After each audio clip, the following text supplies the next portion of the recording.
अज्ञान तिमिर्व्याप्ति मपाकृत यथा यथम जिन शासन महात्म्य प्रकाशय स्यात् प्रभावना। ये रत्नगण श्रावकाचार्य का श्लोक है, आचार्य समंतभद्र स्वामी जी के द्वारा कहा हुआ।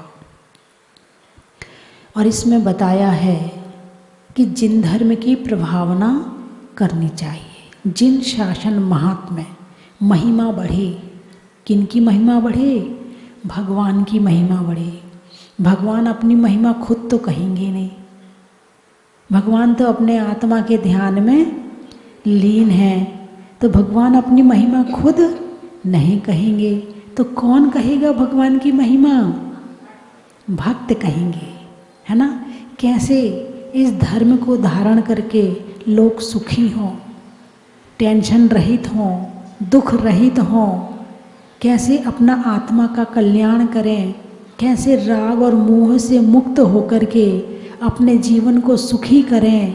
ये जो रास्ता है ये भगवान ने बताया है। और भगवान ने जो बताया है तो भगवान ने बोल कर नहीं बताया है। भगवान तो अपने आत्मा के ध्यान में लीन है। वो तो ये भी नहीं कहते मेरा मंदिर बनाओ, वो तो ये नहीं कहते मुझे विराजमान करो। ये तो हम भक्तों की ज़रूरत है जो हम उन्हें विराजमान करते हैं, जो हम पंचकल्याणक करवाते हैं, जो हम भगवान का मंदिर बनाते हैं। ये सारे काम हम भगवान को खुश करने के लिए नहीं करते हैं। यदि आपके दिमाग में ये चल रहा हो कि मेरे दान देने से भगवान खुश हो जाएंगे और मुझे माला माल कर देंगे, तो भूल जाना। हाँ, तुमने जो दिया है वो बीज बोया है। क्या किया है? बीज बोया है। कहाँ बोया है? धर्म की भूमि पर दान का बीज बोया है। उस बीज का पेड़ भी बनेगा, उस पेड़ में फल भी लगेंगे और वो आपको खाने के लिए भी मिलेंगे। ये बात अलग है। ये मत सोचना कि मैंने भगवान को खुश करने के लिए किया है। भगवान ना खुश होते हैं ना नाराज होते हैं। जो खुश होता है वो नाराज भी होता है। अरे बोलिए ना, आपने किसी को गिफ्ट दी तो खुश हो गया, वाह मेरे लिए गिफ्ट लेके आया। अभी गिफ्ट पैक है, अभी गिफ्ट पैक है, वाह मेरे लिए गिफ्ट लेके आया है, वाह बहुत बढ़िया, बड़ा मन प्रसन्न हो गया। अब वो चला गया, अब उसकी गिफ्ट खोल कर आपने देखी, ये भी कोई गिफ्ट देने की चीज़ होती है क्या? इतनी सड़ी सी लेके आया है, सस्ती वाली लेके आया है। मैंने तो इसको अच्छी वाली दी थी और ये मुझे खराब दे के गया है। अब पहले आप खुश हुए और फिर आप नाराज हुए। लेकिन भगवान ना खुश होते हैं ना नाराज होते। जो खुश होता है वो नाराज भी होता है ना।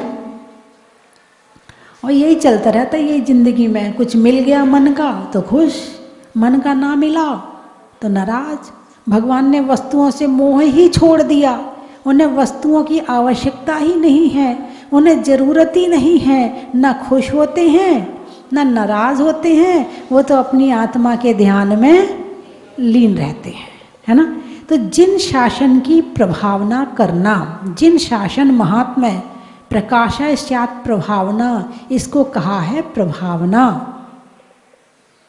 कि कैसे भगवान की महिमा बढ़े, कैसे भगवान को लोग जाने, कैसे भगवान का गौरव बढ़े, कैसे ये पता चले। जब अभी परसों के प्रवचन में मैंने बताया था कि स्वर्ग का इंद्र 6 महीने पहले भगवान के गर्भ में आने के 6 महीने पहले रत्नों की वर्षा करता है। क्यों करता है? प्रभावना। आप भी बांटते हो ना प्रभावना। जब आप कुछ करवाते हो, कोई कार्यक्रम करवाते हो, कभी भजन करवाते हो, कभी आप खुश होते हो, कोई माता पिता बनता है, कोई स्वधर्मेंद्र बनता है, तो प्रभावना बांटता है। क्यों बांट रहा है? प्रभावना। इससे क्या हो रही है कि मैं भगवान का माता पिता बना हूँ। ये तो बड़ी खुशी की बात है।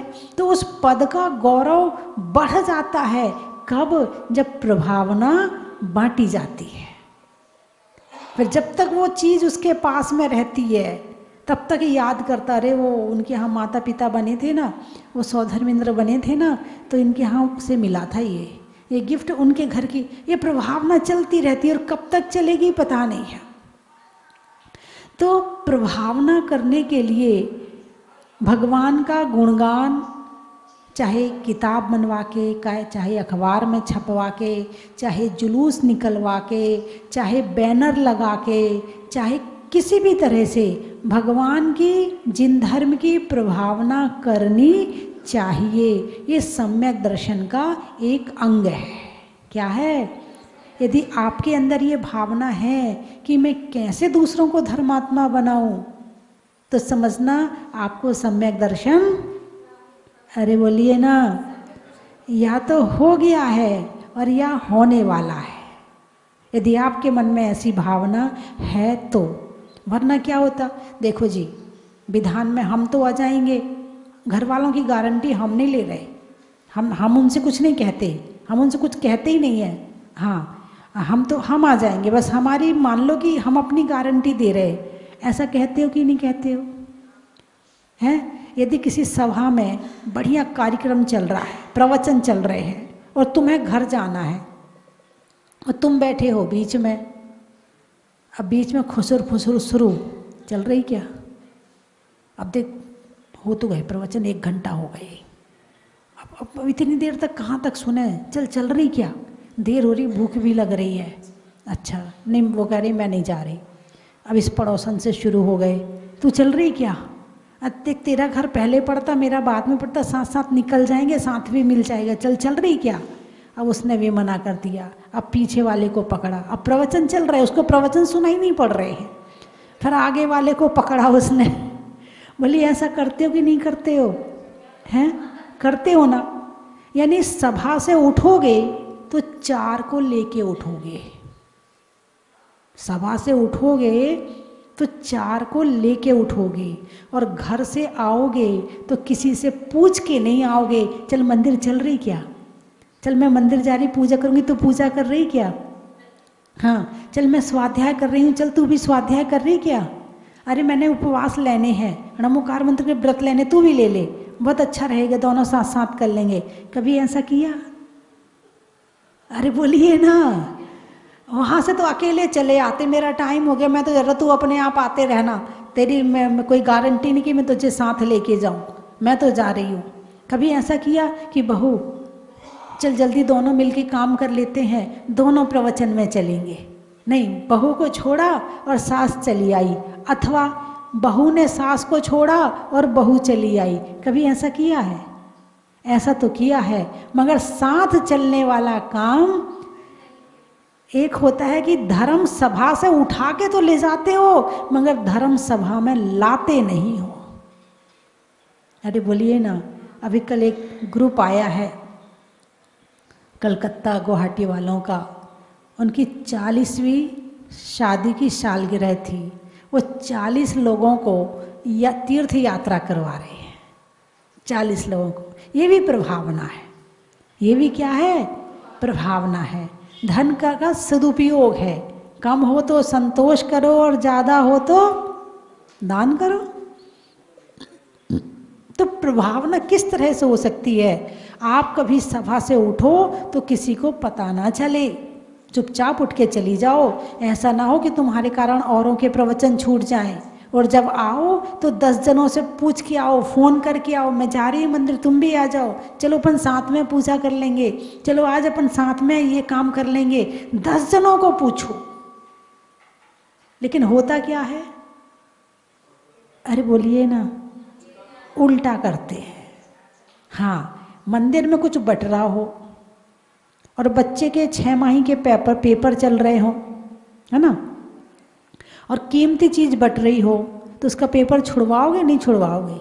अरे ये तो चलते रहते हैं, अब वो सबको अलग अलग मिल जाएंगे, अपने घर में हो जाएगा। और यदि मान लो घर मंदिर में कोई कार्यक्रम हो, तेरा पेपर है ना, तू स्कूल जा, तेरा स्कूल जाना ज़रूरी है। अरे बोलिए ना, ऐसा करते हो कि नहीं करते हो? रुचि कहाँ है? जब तक ऐसी रुचि रहेगी तब तक सम्यक दर्शन होने वाला नहीं है। एक भाई साहब आए थे, उनके साथ वो दूसरे भाई साहब भी आए।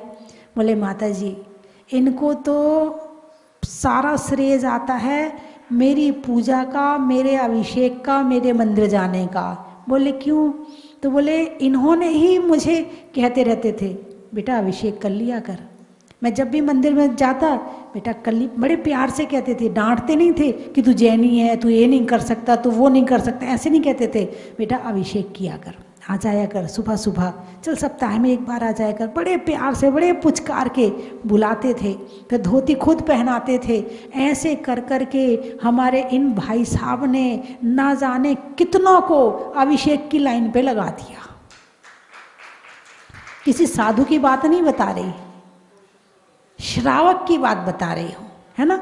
आप अपनी कोशिश करिए, मैं ये नहीं कह रही कि जबरदस्ती करिए। जब उसका कर्म का उदय आएगा, जब उसका कर्म ढीला पड़ेगा, अपने आप चला आएगा। तुम तो बीज डालते रहो। मैं भी यही सोचती हूँ, मेरा काम है बीज डालना। क्या काम है? बीज डालना। मेरा काम है उपदेश देना, मेरा काम है आपको बताना। आपको धक्का मारना नहीं है, आपको धक्का मार के चलाना नहीं है। जबरदस्ती मैं कभी नियम नहीं देती हूँ। अरे बोलिए ना, हैं? जबरदस्ती कोई नियम नहीं देती हूँ। उस जो व्रत है या नियम है, उस चीज़ की उपयोगिता बताती हूँ, उस चीज़ के फायदे बताती हूँ, उसका ज्ञान कराती हूँ, फिर पूछती हूँ अब बताओ किस किस को नियम लेना है। तो यहाँ तो छोड़ो, जो टीवी पर देखते हैं ना वो भी, हाँ वो देखो एक बैठी है यहाँ पर, वो भी यही कह रही कि हम भी हाथ उठाकर नियम लेते हैं, है ना। तो यहाँ तो छोड़ो, जब बात समझ में आती है तो फिर टीवी में देख करके भी नियम ले लेते हैं। और बिना समझाए, बिना बताए, बिना ज्ञान कराए यदि नियम देंगे तो सामने वाला ले तो लेगा, लेकिन वो भाव और वो खुशी नहीं मिलेगी। एक व्यक्ति आए, बोले मेरा तो 40 साल से आलू का त्याग है। किसका त्याग है? आलू का। कब से नहीं खाया? 40 साल से। तो ये बात हमारे गुरुजी बताते थे।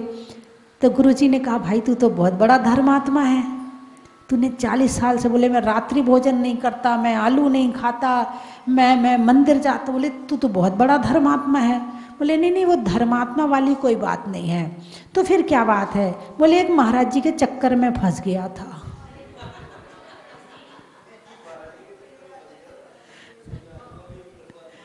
क्या? एक महाराज जी के चक्कर में फंस गया था। महाराज जी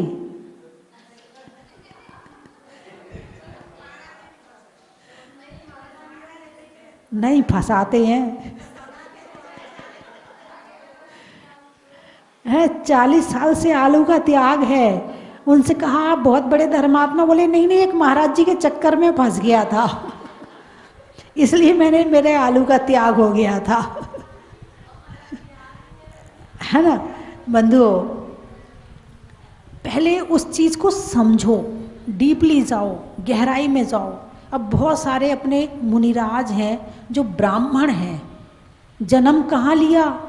ब्राह्मण परिवार में, और जब धर्म समझ में आया तो दीक्षा ले ली, स्वयं पालन कर रहे हैं, प्रभावना कर रहे हैं, औरों से करवा रहे हैं। और यहाँ तक तो एक महाराज जी ऐसे हैं 8-8 दिन के उपवास साल में 3 बार करते हैं। 10 लाखनी करते 10-10 दिन के उपवास, और इतने करते हैं उन्हें लगता कि मैं कितनी जल्दी मोक्ष चला जाऊं। जब समझ में आता है तो धर्म जो है ना, न जैन है न अजैन है। क्या कहा? अच्छा मुझे ये बताओ, जो बुखार आता है तो वो जैन होता है कि जैन को जैन वाला बुखार आता है, अजैन को अजैन वाला आता है, अमेरिका वालों को ईसाई वाला बुखार आता है, ऐसा है क्या? नहीं तो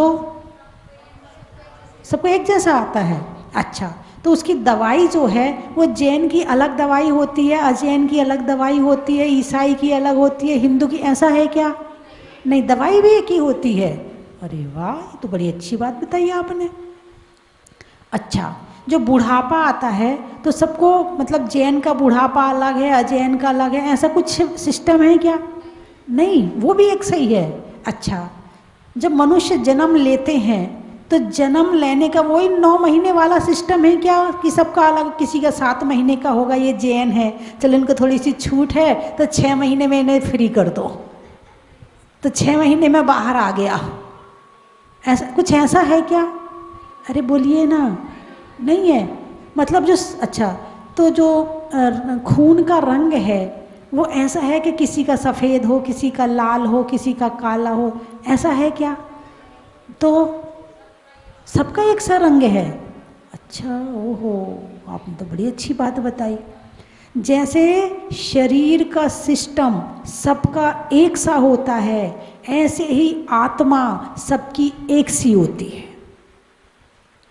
जैसे शरीर की बीमारियां सबकी एक सी हैं, वैसे ही आत्मा की बीमारी भी सबकी एक सी है। आप कहोगे आपने नई बात बता दी, आत्मा कोई बीमार होती है क्या? शरीर बीमार होता है ना? अरे बोलिए ना, होता है ना? आत्मा थोड़ी बीमार होती है। जिसका मन बीमार उसका तन बीमार, या जिसका तन बीमार उसका मन बीमार, और जिसके वचन बीमार उसका मन भी बीमार और उसका तन भी बीमार। अब आप कहोगे वचन कैसे बीमार होते हैं? भाई हर चीज़ के नेगेटिव और पॉजिटिव होते कि नहीं होते हैं, है ना? मन से गलत सोचोगे तो वचन से क्या निकलेगा? टंकी में जैसा पानी होगा वैसे तो नल में आएगा। टंकी में पानी गंदा है तो नल में पानी गंदा आ रहा है, और टंकी में पानी स्वच्छ साफ है तो नल में पानी स्वच्छ साफ आएगा। तो हमारी टंकी तो ये है, दिमाग, हमारी सोच, हमारे विचार, हमारा ज्ञान अशुद्ध कर लिया है, जैसे क्रोध मान माया लोभ से, ऐसा ज्ञान है। तो जब यहाँ गंदा होता है तो फिर यहाँ गंदा हो जाता है, और जब ये और ये गंदे हो जाते हैं तो आचरण भी गंदा हो जाता है। और जिसका मन स्वच्छ साफ होता है उसके वचन भी स्वच्छ साफ होते हैं और उसका आचरण भी स्वच्छ साफ होता है। तो स्वच्छ और साफ को आप क्या मानते हैं? जिसका मन अच्छा है, हमेशा अच्छा सोचता है, अच्छा विचार करता है, सबके लिए अच्छा सोचता है, खुद के लिए भी अच्छा सोचता है, दूसरों के लिए भी अच्छा सोचते हैं, आप उसे अच्छा मानोगे कि जो दूसरों के लिए बुरा सोचता है और अपने लिए अच्छा सोचता है उसे अच्छा मानोगे? किसे अच्छा मानोगे आप? अरे बोलिए ना। जो दूसरों के लिए अच्छा, मतलब दूसरों के लिए अच्छा सोचना अच्छा है, हाँ या ना? अच्छा है या गलत है? अच्छा है। तो अच्छा सोचना धर्म है कि अधर्म है? अच्छा सोचना धर्म है कि अधर्म है? अधर्म है, धर्म है। हाँ वो मैं आपको हिला रही हूँ, देख रही हूँ आप क्या बोलते हैं। अच्छा सोचना धर्म है। यदि आपने किसी के पैर में दर्द है, या आपने किसी की वैयावृत्ति करी, सेवा करी, तो धर्म है या अधर्म है? किसी ने गलती कर दी और आपने उसे माफ़ कर दिया, तो धर्म है या अधर्म है? धर्म है। किसी के अंदर कोई कमी है, आपने उसे छुपा ली और अंदर से उसको सुधार दिया, तो धर्म है कि अधर्म है? वाह भाई वाह, आप तो बहुत ज्ञानी हो, आपको तो कुछ बताने की ज़रूरत नहीं है, आपको तो सब कुछ पता है ना? मैंने मतलब जो मंदिर में करते हैं वो बात नहीं बताई है, मंदिर से बाहर जो करते हो वो बात कही है मैंने आपसे, और आपने उसको स्वीकार किया कि वो धर्म है। तो कहने का अभिप्राय ये है कि धर्म मंदिर से नहीं, घर से शुरू होता है, दुकान से शुरू होता है। जिसके खाने में धर्म है, जिसके पीने में धर्म है, जिसके सोचने में धर्म है, वो धर्मात्मा है। और ऐसा व्यक्ति जब मंदिर आएगा तो वास्तव में धर्म करेगा, और जो घर में धर्म नहीं करता है तो मंदिर में भी आके उसका दिमाग वैसे ही चलता रहता है, वैसे उल्टा सीधा दिख तो रहा है कि वो मंदिर में बैठा है, दिख रहा है कि वो माला फेर रहा है, ना वो माला फेर रहा है, ना वो पूजा कर रहा है, वो तो ऊपर का धर्मात्मा है। नहीं, आपकी बात नहीं कर रही आप तो बहुत अच्छे, आप कितने ज्ञानी, आपको सब कुछ पता है ना, है। तो ऐसा केवल जैन मानते हैं कि ये धर्म है, या अजैन भी ऐसा मानते हैं? अरे बोलिए ना, अजैन भी मानते हैं, तो मतलब धर्म भी दोनों का एक सही हो गया। अरे वाह, बहुत बढ़िया। बस थोड़ा सा अंतर यहाँ आ जाता है कि वीतरागता तक लोग पहुँच नहीं पाते हैं, बस इतना अंतर आ जाता है कि राग में ही धर्म मान लेते हैं।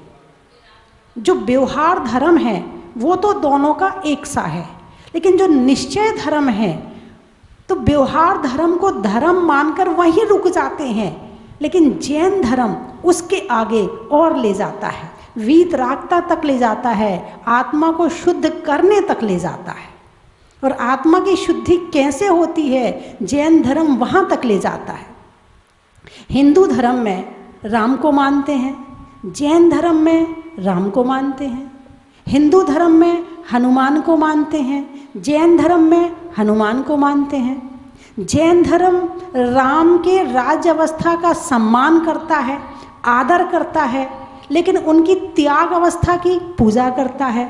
हिंदू धर्म जो गृहस्थ अवस्था है उसको पूज्य मानता है। इतने ही अंतर तो है ना, और ज़्यादा अंतर तो नहीं है, मानते दोनों हैं। लेकिन जब वो त्याग, उन्होंने सब कुछ त्याग कर दिया और ध्यान में लीन होकर कर्मों का नाश किया, और जब आत्मा शुद्ध हो गई, वो मोक्ष पहुंच गई, हम उस अवस्था की पूजा करते हैं और उस अवस्था का सम्मान करते हैं। एक अवस्था का सम्मान है और एक अवस्था की पूजा है। तो जैन धर्म उसके आगे और पहुंचा देता है, बस इतना ही अंतर है, और ज़्यादा अंतर नहीं है। और व्यवहार धर्म तो दोनों का एक ही है। जहाँ व्यवहार धर्म है, यानी आँख खोलो तो व्यवहार, और आँख बंद करके ध्यान में बैठो तो निश्चय। आँख खोलो तो सब मेरे हैं, और आँख बंद करो तो कोई भी मेरा नहीं है। तो कैसे इस वीतरागता की प्रभावना हो, कैसे ये वीतरागता को समझें, इस वीतरागता को जानें। अब आप कहोगे माता जी वीतरागता वीतरागता तो आप कह रही हो, है क्या ये वीतरागता? प्रश्न उठ सकता है आपके मन में, है ना। वीत राग, राग बीत गया है, राग बीत गया है, राग नहीं है। अब ये राग क्या है? वो गाने वाला राग, अरे बोलिए ना, जिसमें राग आलाप करते हैं, आओ। एक राग से कुछ याद आ रहा, कहो तो सुना दूँ। एक गुरुजी थे और एक शिष्य था। तो शिष्य संगीत सीख रहा है अपने गुरु से, और गुरु उसे संगीत सिखा रहे हैं। सिखाते सिखाते थोड़ा आगे बढ़े तो गुरुजी ने कहा, बेटा अब तू कोई भी बात मेरे से बोलेगा तो गाकर ही बोलेगा, तो तेरा अभ्यास भी हो जाएगा और तुझे गाना भी आ जाएगा, तो कौन मैं गलती भी सुधार दूंगा। तो अब वो जो गुरुजी ने शिष्य से कहा, बेटा गाकर ही बोलना, बिना गाए मत बोलना। अब उसने आज्ञाकारी शिष्य था, उसने कहा ठीक है गुरुजी। अब एक दिन उसने घर भेजा शिष्य को, बोले बेटा जरा घर में देख के क्या हो रहा है। वो घर गया तो घर में लगी थी आग। अब लौट के आया, बोले गुरुजी गुरुजी, फिर दूसरा और ऊपर वाला ले, गुरुजी आ, गा तक नहीं पहुंचा अभी। अब आ में लंबा खींच रहा, आ, फिर गा में पहुंचा आग। अब अभी तो समझ में नहीं आई बात, अब लग गई है। बोले बेटा अब तक तो जल चुका होगा, इतना तो तेरे को ये रखना चाहिए था कि कम से कम ये बात तो तू आराम से बोल देता। तो इस वाले राग की बात नहीं है, है ना। जो राग चल रहा है वो अटैचमेंट, चिपकने वाला। तो ऐसा नहीं है कि आप वस्तु से चिपकते हो। कपड़ा है, पहन लिया, चिपका नहीं है, कल फिर बदल के दूसरा पहन लोगे, परसों तीसरा पहन लोगे। लेकिन इस कपड़े से जो राग है ना, जो प्रेम है, जो अटैचमेंट है, वो चिपकन है। उस चिपकन को दूर करना है। कपड़ा बाद में दूर होगा, कपड़ा तो दूर ही है, आज नहीं तो कल फट जाएगा, आज नहीं तो कल पुराना हो जाएगा, तुम निकाल के फेंक दोगे। लेकिन जब तक है और जब तक उस कपड़े के प्रति राग है, तब तक कर्म आते रहेंगे और आत्मा में कर्मों का बंध होता रहेगा। ऐसे एक कपड़ा ही नहीं, हम दुनिया की कितनी वस्तुओं से राग करते हैं, द्वेष करते हैं, लड़ाई करते हैं, झगड़ा करते हैं। तो इन सब को छोड़ने से जो समता, ध्यान होता है और उससे जो कर्मों की निर्जरा होती है, उससे आत्मा की शुद्धि होती है। और वो ही जब आत्मा शुद्ध हो जाती है तो वो आत्मा मोक्ष पहुंच जाती है।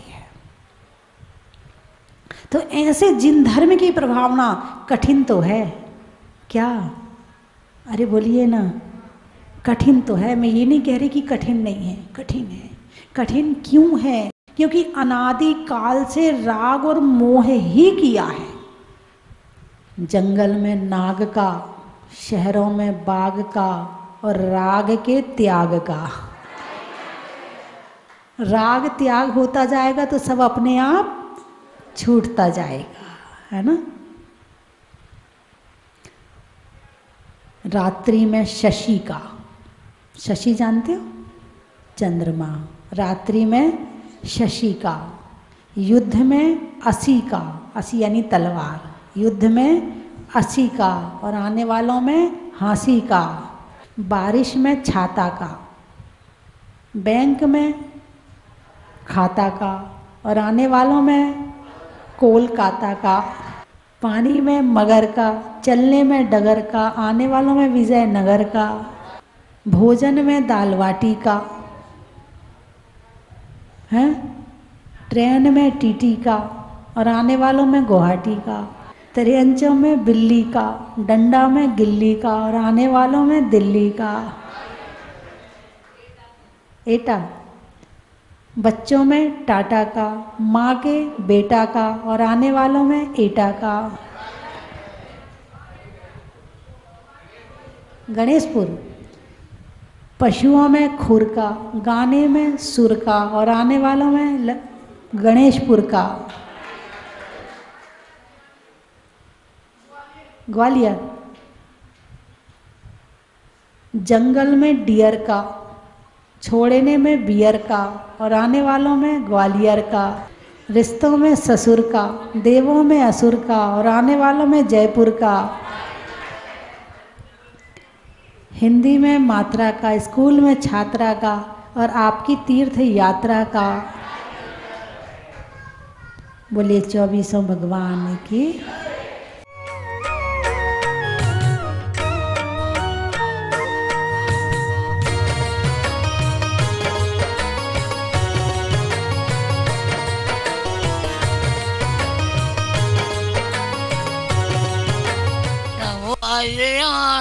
नमो वजायाणम, नमो लोहिषभसाणम, नमो आर्यंताणम।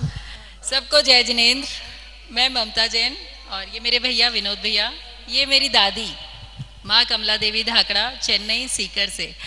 इन्होंने जब से मूर्ति निकली है और मूर्ति निकलने के बाद से, जब से स्वस्ति धाम माता जी, स्वस्ति भूषण माता जी का प्रवचन सुनते हैं, ऐसे ये 7 प्रतिमा धारी है, वर्धमान सागर जी से दीक्षित है।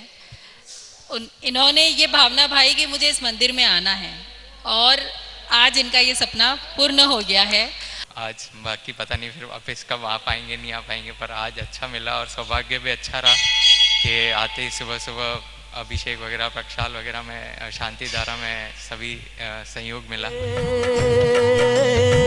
सब साहुणम ऐसो पंच नमोकारो, सब पावपणासनो मंगल मंगलाणं च सर्वेसिं परमं हवै मंगलम्।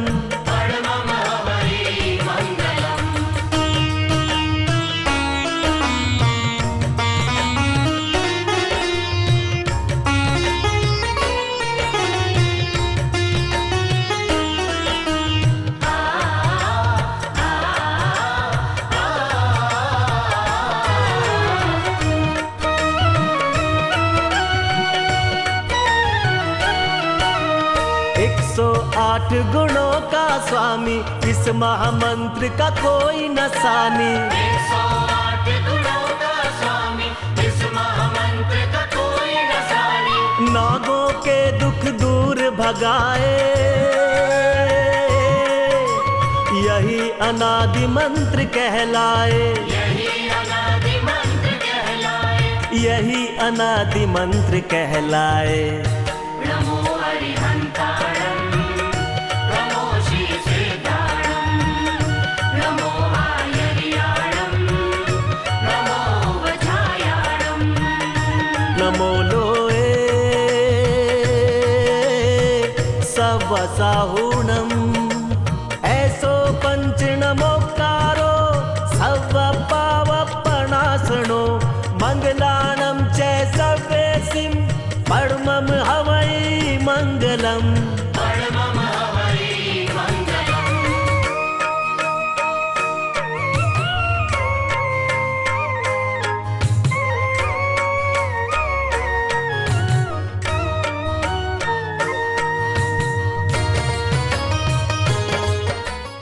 जय जिनेन्द्र बंधुओं,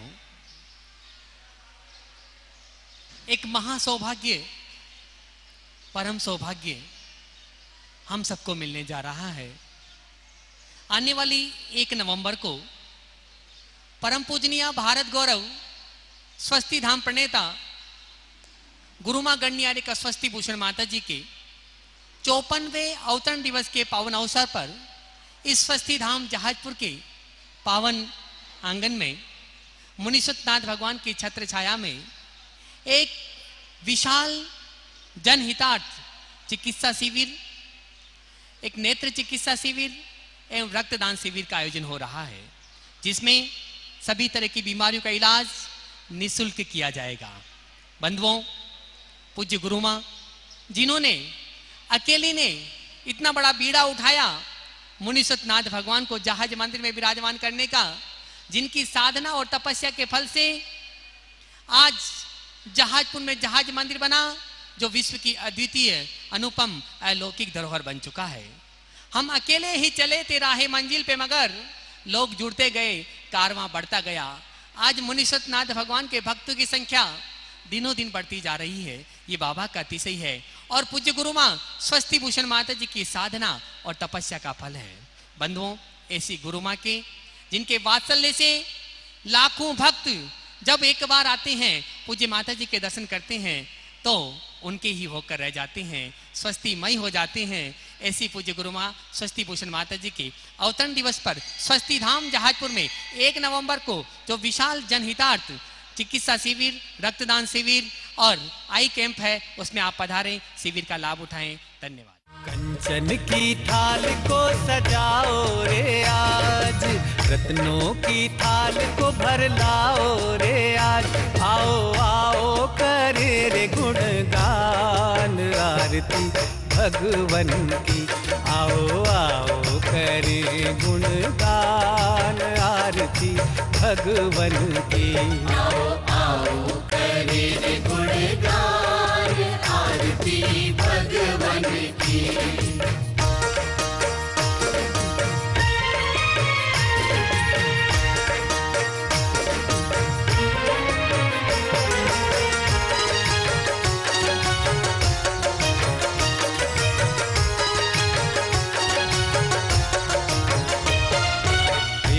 सुमित्र के राज दुलारे, माँ पद्मा जी के नैनों के तारे।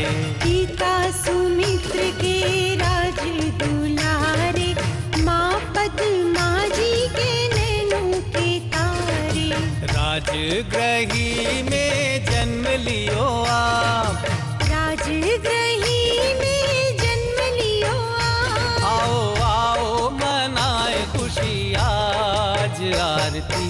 भगवन की।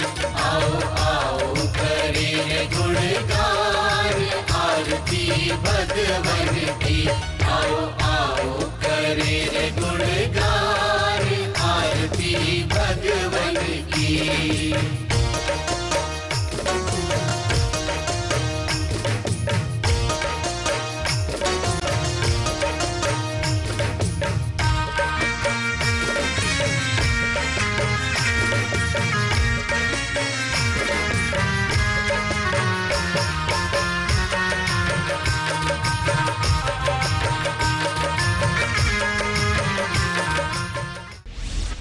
साढ़े 5 करोड़ मुनिराजों की निर्वाण स्थली श्री सिद्ध क्षेत्र सोनागिर जी की पावन धरा पर 28 मार्च 1994 को सिंह रथ चलवाकर न भूतो न भविष्यति जैसा इतिहास रचने वाले सिंह रथ प्रवर्तक त्रिलोक तीर्थ प्रणेता परम पूज्य आचार्य श्री विद्याभूषण सन्मति सागर जी महाराज की 75वीं जन्म जयंती के उपलक्ष्य में सिंह रथ प्रवर्तन स्मृति को चिरस्मरणीय बनाने हेतु गुरुवर की सुशिष्या भारत गौरव स्वस्ति धाम प्रणेत्री परम पूज्य गणिनी आर्यिका श्री स्वस्ति भूषण माता जी की प्रेरणा व सानिध्य में सोनागिरी के उसी प्रांगण में आयोजित होने जा रहा है सिंह रथ मंदिर एवं गुरु उपासना केंद्र का भव्य शिलान्यास समारोह। मंगल बेला रविवार 29 अक्टूबर 2023 को प्रातः 9 बजे। स्थान सिंह रथ प्रवर्तन प्रांगण, स्यादवाद नगर, सोनागिर, दतिया, मध्य प्रदेश। ऐसे ऐतिहासिक अवसर पर सपरिवार अपने मित्र बंधुओं सहित पधार कर पूज्य गुरुवर के श्री चरणों में श्रद्धांजलि अर्पित अवश्य करें। अधिक जानकारी के लिए संपर्क करें। अपने इस मानव भव को सफल बनाने का आपके जीवन में आया है अभूतपूर्व अवसर। स्वस्ति धाम प्रणेत्री परम विदुषी लेखिका भारत गौरव आर्यिका श्री स्वस्ति भूषण माता जी की पावन प्रेरणा एवं मंगल आशीर्वाद से मध्य प्रदेश की धन्य धरा पर स्थित सिद्ध क्षेत्र सोनागिर के पवित्र पर्वत पर बन रहा है भव्याति भव्य सहस्त्रकूट जिनालय। आप अपने व अपनों के नाम से एक प्रतिमा अथवा एक से अधिक प्रतिमाएं विराजमान कर सहस्त्र पुण्य के भागीदार बने। एक प्रतिमा की न्यौछावर राशि 1,11,000 रुपए मात्र। अपनी स्वीकृति प्रदान करने हेतु दिए गए नंबरों पर शीघ्र संपर्क करें।